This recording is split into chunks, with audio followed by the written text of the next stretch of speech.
Several market research institutions predict that in 2024, Qualcomm's supply of smartphone chips to China will drop by 50 to 60 million compared with 2023, and the core reason behind this is Huawei's strong recovery.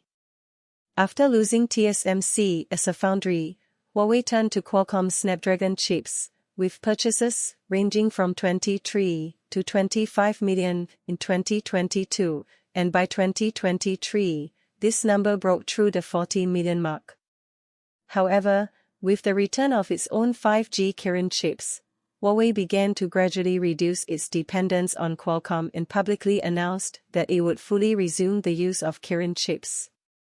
With the hot sales of the Mate 60 series and Nova 12 series of mobile phones, the smartphone chip market has ushered in new changes. Qualcomm Snapdragon chip shipments in China have begun to decline rapidly, while Huawei Kirin chip market share has steadily increased. Such a situation is obviously not what Qualcomm wants to see. Back then, Huawei was a follower of Qualcomm, and even learned a lot from it in terms of business model. Before Huawei emerged, Qualcomm and Huawei had a high degree of overlap in business. At that time, Qualcomm was not only involved in radio communication technology, but also built its own base stations, produced mobile phones, and engaged in chip research and development. Its business layout is quite similar to that of Huawei today. But then, Qualcomm adjusted its business, selling its communication base station business to Ericsson and its mobile phone business to Kyocera, and instead focused on technology research and development and patent fees. At that time, Huawei sought cooperation with Qualcomm and jointly launched a USB data card based on Qualcomm baseband technology, and once achieved impressive sales results. However, Qualcomm became jealous and began to suppress Huawei. They first supported another company to compete with Huawei, and at the same time deliberately delayed the delivery time to Huawei. These actions made Huawei deeply realize that in terms of key core technologies, it must take the path of independent research and development, otherwise it will always be controlled by others. Because of this, Huawei has made remarkable achievements in the 5G field and has the most 5G patents in the world. According to institutional statistics, Huawei ranks first in the global 5G patent ranking, accounting for 18%, Qualcomm follows closely, accounting for 15%, Samsung ranks third, accounting for 13%. At the same time, Huawei and Qualcomm also played a leading role in the formulation of 5G standards. Among them, the long code standard for data channels is dominated by Qualcomm. Qualcomm and Huawei jointly steer the short code standard. The short code standard for control channels was won by Huawei in one fell swoop. In addition, Huawei has successfully developed a 5G Bolong baseband comparable to Qualcomm X55 and the Tiangang series of 5G base station chips that Qualcomm does not have. At the same time, as the world's largest communications equipment manufacturer, Huawei's layout in the field of smartphones is also quite ingenious. In the manufacture of smartphones, Huawei adopts a strategy similar to Apple, that is, independently developing SoC and operating systems, while purchasing third-party components and entrusting OEM production. With its powerful core technology and outstanding product performance, Huawei has successfully become one of the top 3 smartphone giants in the world. Its self-developed Kirin chip has also been successfully shortlisted as one of the top 3 smartphone SoCs, on par with Apple's Bionic chip and Qualcomm's Snapdragon chip.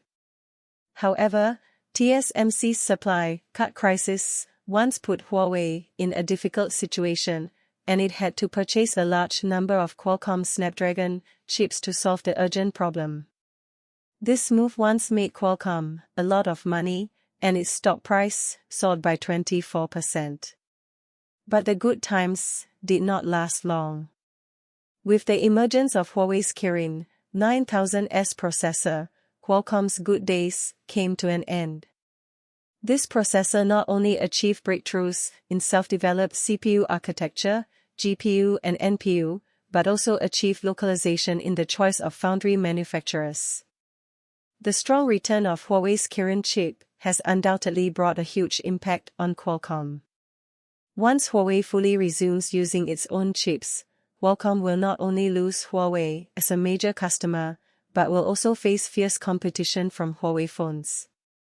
The hot sales of Huawei Mate 60 and Nova 12, equipped with Kirin chips, have put considerable pressure on mobile phone manufacturers, such as Xiaomi, Oppo and Vivo that use Qualcomm Snapdragon chips. Faced with such a situation, Qualcomm had to start cutting TSMC's chip orders and conduct internal reorganization and layoffs to cope with the difficulties.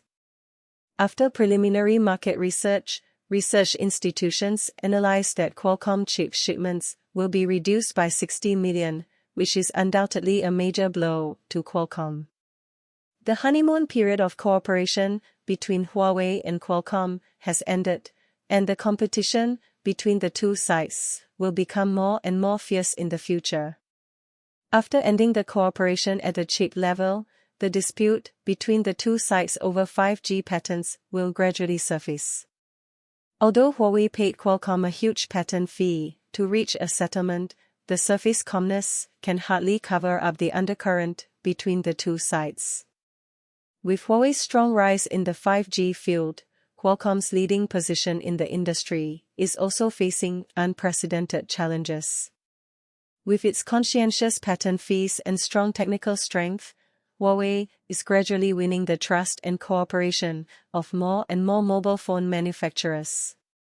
In this context, how Qualcomm will respond to Huawei's challenge is undoubtedly the focus of the industry.